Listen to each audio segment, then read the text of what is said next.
ठीक है, आप बीपीएससी से परीक्षा लेकर नए शिक्षक का नियोजन करिए, इसमें किसी को कोई परहेज नहीं है। लेकिन जो शिक्षक बरसों बरस से काम कर रहा है, आप उसको मजबूर कर रहे हैं, ये बिल्कुल गलत है। और ये नियमावली बिल्कुल हम एक तरह से कहेंगे कि फारस है। नमस्कार, मैं मणिभूषण शर्मा और आप देख रहे हैं न्यूज़ फॉर नेशन।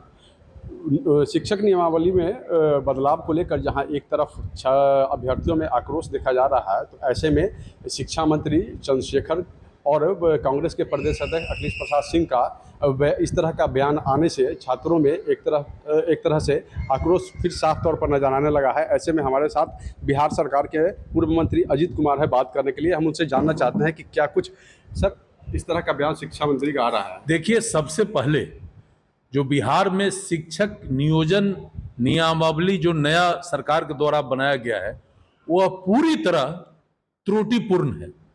मैं आपसे पूछना चाहता हूं, मैं सरकार से पूछना चाहता हूं कि जिसका नियोजन 15 साल जिस शिक्षक का आपने नियोजन किया है और फिर से आप उसको कह रहे हैं कि तुम बीपीएससी का परीक्षा एंट्रेंस परीक्षा में अपीयर हो और फिर परीक्षा का फल आने के बाद सरकार अग्रतर कार्रवाई करेगी, शिक्षा विभाग अग्रतर कार्रवाई करेगी। ठीक है, आप बीपीएससी से परीक्षा लेकर नए शिक्षक का नियोजन करिए, इसमें किसी को कोई परहेज नहीं है। लेकिन जो शिक्षक बरसों बरस से काम कर रहा है, आप उसको मजबूर कर रहे हैं, ये बिल्कुल गलत है। और ये नियमावली बिल्कुल हम एक तरह से कहेंगे कि फारस है।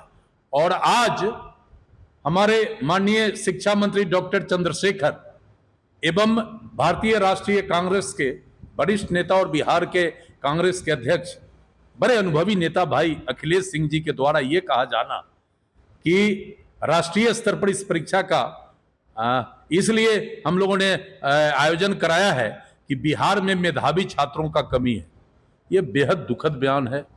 हम इससे काफी विचलित हुए हैं। देखिए, बिहार में जो मेधावी छात्र हैं और बिहार में जो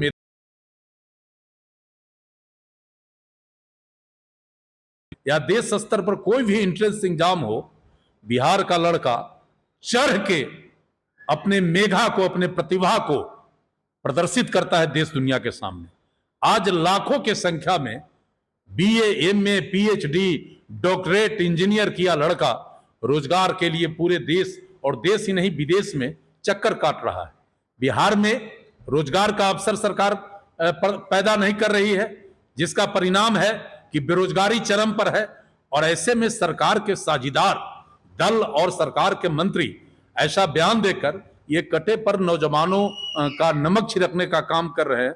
हम इससे काफी चिंतित, हम इसका निंदा करते हैं।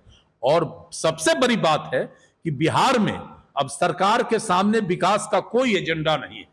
एकमात्र एजेंडा पर बिहार सरकार काम कर रही है, चाहे माननीय मुख्यमंत्री नीतीश कुमार जी हो या माननीय उप मुख्यमंत्री श्री तेजस्वी प्रसाद यादव जी हों।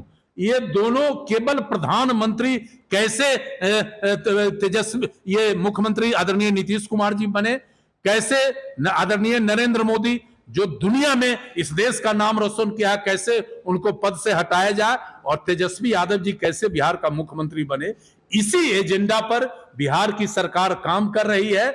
और जो भी ये रोजी रोजगार का जो भी ये नौटंकी और नियमावली गलत सलत जो बन रहा है, ये सब के सब यहाँ के बेरोजगारों को ठगने का काम हो रहा है और बेरोजगारों को मानसिक रूप से प्रताड़ित करने का काम हो रहा है। हम इस सरकार के ये सारे लोगों के बयान का निंदा करते हुए हम एक ही मांग करते हैं कि आदरणीय मुख्यमंत्री जी, आप चाहते हैं कि सचमुच बिहार के नौजवानों को रोजी रोजगार मिले, तो ओपन तरीके से जो भी नौजवान हैं उनका टेस्ट आप लीजिए और बड़े पैमाने पर रोजी रोजगार का व्यवस्था करिए, न कि नियमावली बना के और बेरोजगारों को रोजगार से दूर करने का जो आपका ये मंशा है, ये कभी अब संभव नहीं होगा। और आने वाले दिन में बिहार के नौजवान और बिहार के शिक्षक निश्चित रूप से इस आपके गलत नीति का आपको परिणाम निश्चित रूप से देंगे। तो जैसा कि आप सुन रहे थे कि इन्होंने कहा कि बिहार में मेधावी छात्रों की कमी नहीं है, लेकिन सरकार इनको बरगलाने का काम करती है और आने वाले चुनाव में इसका अंजाम उनको खुद भुगतना पड़ेगा। न्यूज़ फॉर नेशन के लिए मुजफ्फरपुर से मणिभूषण शर्मा।